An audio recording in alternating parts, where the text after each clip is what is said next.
আমি আজকে এক পত্রিকায় একটি সংবাদ দেখলাম, যে সংবাদটি আমাকে অত্যন্ত আহত করেছে। যে জামাত ইসলামের আমির তিনি বলছেন যে বিএনপি ইঞ্জিনিয়ারিং করে ক্ষমতায় এসেছে। আমি এটা তীব্র নিন্দা জানাচ্ছি, প্রতিবাদ জানাচ্ছি, এবং তিনি বা তার দল যে কখনোই সুস্থভাবে চিন্তা করেন না তার প্রমাণিত হয়েছে। সমগ্র পৃথিবী, এই সমস্ত যারা অবজারভার এসেছিল, সমগ্র বিশ্বের সমস্ত দেশগুলো, বাংলাদেশের সমস্ত প্রতিষ্ঠানগুলো, পত্র পত্রিকা, মিডিয়া এক বাক্যে স্বীকার করেছে যে এই নির্বাচনটি ছিল এই কালের, অর্থাৎ বাংলাদেশ সৃষ্টির পর থেকে সবচেয়ে নিরপেক্ষ, অবাধ এবং সুষ্ঠু নির্বাচন।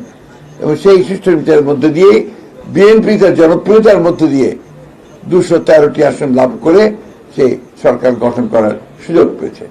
সুতরাং জামাতে ইসলামের আমিরের এই বক্তব্য আমি আবার আমার প্রত্যাখ্যান করছি, শুধু নয় নিন্দা জানাচ্ছি এবং ক্ষোভ প্রকাশ করছি।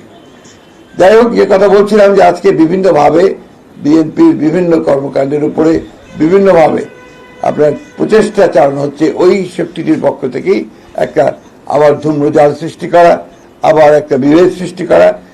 আমরা 5ই আগস্টের পরে যে সুযোগ পেয়েছি বাংলাদেশে গণতন্ত্রকে প্রাতিষ্ঠানিক রূপ দেওয়ার, সেই প্রচেষ্টাকে নষ্ট করে দেওয়া, সুযোগকে নষ্ট করা, আবার একটা ফ্যাসিস্ট শাসনের পায়তারা তারা করছে কিনা সেটা আমাদেরকে চিন্তা করতে হবে, দেশবাসীকে চিন্তা করতে হবে। ভিন্নভাবে দেশকে আবার স্বৈরাচারের মধ্যে তারা নিতে চায় কিনা সেটাও আমাদেরকে চিন্তা করতে হবে।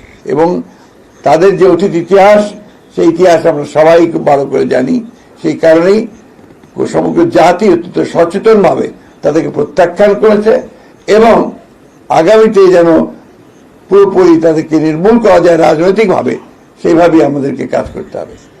সেই কারণেই এই পয়লা মের যে সমাবেশটি এখানে অনুষ্ঠিত হবে আমাদের পার্টি অফিসের সামনে, দুপুর 2টায়, না নামাজের পরেই এই সমাবেশে প্রধান অতিথি হিসেবে উপস্থিত থাকবেন আমাদের দলের চেয়ারম্যান এবং বর্তমানে বাংলাদেশের সবচেয়ে জননন্দিত প্রধানমন্ত্রী জনাব তারেক রহমান। সুতরাং এই সভাটিকে সফল করার জন্য আমরা দলের পক্ষ থেকে সর্বাত্মক প্রচেষ্টা গ্রহণ করেছি। বাংলাদেশের মানুষের কাছে আমাদের আবেদন থাকবে যে তারা এই দিবসটি যথাযথ মর্যাদার সঙ্গে পালন করবেন। প্রত্যেকটি ইউনিটের, আমাদের জেলা এবং উপজেলা ইউনিটগুলোতে একইভাবে নির্দেশ দেওয়া হয়েছে, তারা সেইভাবে তারা এই দিবসটি পালন করবেন।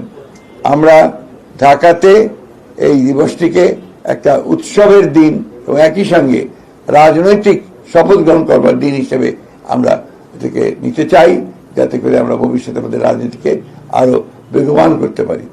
আপনাদের সকলকে আজকে উপস্থিত হওয়ার জন্য আমি আন্তরিকভাবে ধন্যবাদ এবং কৃতজ্ঞতা।